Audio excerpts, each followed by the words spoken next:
O papel do juiz é analisar a denúncia do Ministério Público, no caso a PGR, a partir das provas e dos fatos elencados, tomar uma decisão acerca da culpa ou não do réu. Juiz não apresenta prova, muito menos prova surpresa. Eu não creio que isso tenha acontecido nunca na história do Brasil, nem na época da colônia, nem na época do Império, muito menos na época da República. E a questão é tão séria que até mesmo o Globo está tratando o que o Alexandre fez como um ato político. Vejam só.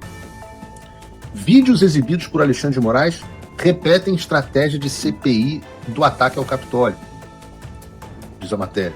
A edição dos vídeos dos ataques do 8 de janeiro no plenário do Supremo Tribunal Federal, adotada pelo ministro Alexandre de Moraes no segundo dia do julgamento, que deve acatar a denúncia da PGR, ou seja, que acatou contra Jair Bolsonaro e outros 7 arrolados, repete a estratégia usada num comitê do Congresso dos Estados Unidos que apurou a invasão ao Capitólio no dia 6 de janeiro de 2021, instigada por Donald Trump. Prestem atenção no que o Globo não é o Paulo Figueiredo Show, não é a Oeste, não é a Gazeta do Povo, não é a revista Timeline, é o Globo. O Globo está dizendo que o Alexandre, que é um juiz, está usando uma estratégia usada por políticos do Partido Democrata. Não fosse só isso, é muito errado, né? O próprio Alexandre confessou que o vídeo não está nos autos, mas o mais interessante disso tudo é como o homem que defende que nós não somos mais colônia desde 1822, este homem é o homem que age amando, apoiado pela esquerda americana e copia e cola a estratégia que foi feita e utilizada dentro dos Estados Unidos. Está dizendo o Globo. Está dizendo o Globo. Eu fico repetindo como é importante você aprender política americana. Não é por fetiche. Eu gasto uma boa parte do meu tempo aqui no programa falando de política americana e às vezes eu falo certas coisas com um ar que pode parecer arrogante, professoral, porque eu já vi os filmes. Então, quando para vocês o Alexandre passa esse vídeo pela primeira vez, as pessoas ficam, eu falo assim, eu já vi isso, eu sei o que aconteceu. E o outro lado, que é o lado positivo, é que eu já sei como se derrota isso. Eu volto a dizer, não pela minha genialidade, mas porque, como a Ana Paula Henkel gosta de dizer, nós somos viajantes do futuro. Nós somos viajantes do futuro. Vejam, de novo, outra reportagem do jornal O Globo. Apelativo e exagero. Estratégia de Alexandre de Moraes de exibir vídeos contraria denunciado. E, mais uma vez, nós já estamos aqui carecas de saber, e falamos ontem no programa, sobre o absurdo que é isso. Mas o absurdo total não é o absurdo. O mais absurdo não é o ato em si, mas o quão tudo o que acontece no Brasil é copiado no que acontece nos Estados Unidos. Esse é o ponto central que a gente discute aqui. É o dinheiro da USAID que financiou toda a armação e o golpe do Alexandre de Moraes em favor da censura. Nós temos, e isso, aliás, noticiei no programa de ontem, vai ficar muito mais claro com a vinda, ou a ida, no caso, do Mike Pence ao Brasil. Noticiamos aqui ontem o Mike Pence, ex-funcionário do Departamento de Estado, que denunciou todo o escândalo do dinheiro da Agência de Fomento dos Estados Unidos financiando a censura, combate à desinformação no Brasil. Ele foi convocado pela Credem para ir ao Brasil e já botou no seu X que se sentiu honrado e vai ficar mais e mais exposto como os Estados Unidos financiaram tudo, os Estados Unidos do governo Biden financiaram tudo que estavam fazendo no governo censura do Alexandre de Moraes. Além disso, o governo Biden mandou 5 ou 6 dos seus principais oficiais, estou falando aqui do Bill Burns, diretor da CIA, Lloyd Austin, secretário de Estado, Jake Sullivan, conselheiro de Segurança Nacional, Victoria Nuland, que era basicamente a Madame Golpe, quem mais? Mandou mais gente, estou esquecendo de gente aqui, para ameaçar funcionários brasileiros, públicos e militares, caso o Alexandre de Moraes fosse contestado. Isso já está exposto. E agora nós vemos mais uma vez, e fora todas as outras semelhanças, esse comitê, aqui a Malu Gaspar está se referindo aqui no Globo, foi o comitê que o Joe Biden teve que perdoar preventivamente os seus integrantes porque eles destruíram provas sobre os acontecimentos. Aí, no Brasil, nós temos quem? Nós temos um dos julgadores, no caso Flávio Dino, que foi parar no Supremo Tribunal Federal, que também destruiu provas às câmeras de segurança que poderiam inocentar os pobres coitados do Rio de Janeiro. Então, as coisas são muito similares. E agora você vê, mais uma vez, o Alexandre de Moraes, bota de novo aí para a minha reportagem do Globo, mais uma vez, o Alexandre de Moraes, copiando mais uma coisa que acontece dentro dos Estados Unidos. Quando você olha essas duas coisas, você tem que fazer a seguinte análise. Opção A, o Alexandre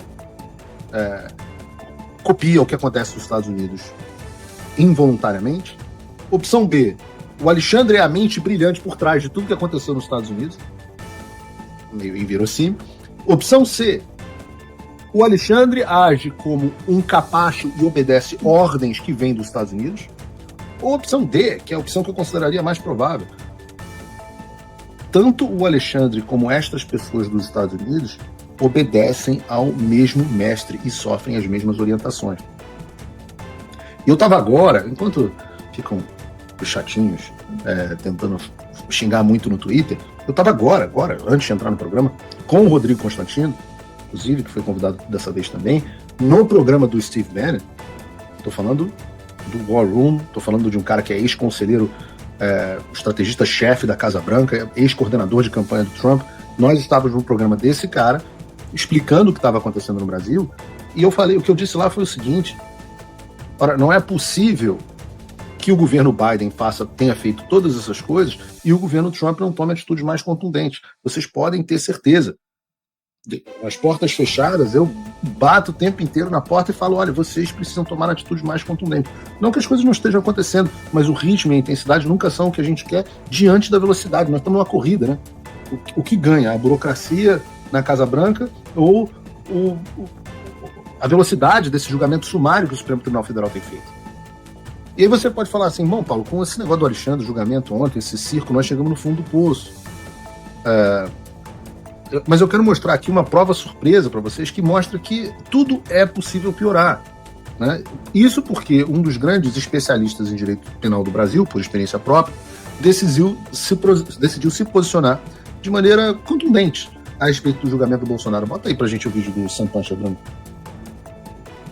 Primeiro seria presunção minha fazer qualquer prognóstico sobre a decisão da Suprema Corte do Brasil.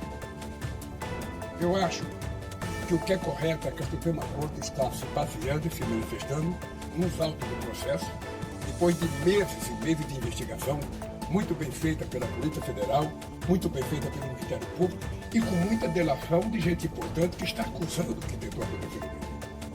É visível que o ex-presidente tentou dar um golpe no país, é visível por todas as provas que ele tentou contribuir para o meu assassinato, para o assassinato do vice-presidente, para o assassinato do ex-presidente da Justiça Eleitoral Brasileira, e todo mundo sabe o que aconteceu nesse país. Não adianta agora ele ficar fazendo bravata, dizendo que está sendo perseguido. Ele sabe o que ele cometeu. Só ele sabe. Só ele sabe o que ele fez. E ele sabe que não foi correto. E não adianta ficar pedindo anistia antes do julgamento. Quando ele pede anistia antes do julgamento, significa que ele está dizendo que foi culpado. Ele deveria provar a inocência dele, porque ele não precisava pedir anistia. Prova que é inocente e vai ficar livre e acabou. Agora, como ele não tem como provar que ele é inocente, como ele não tem como provar que ele não tem...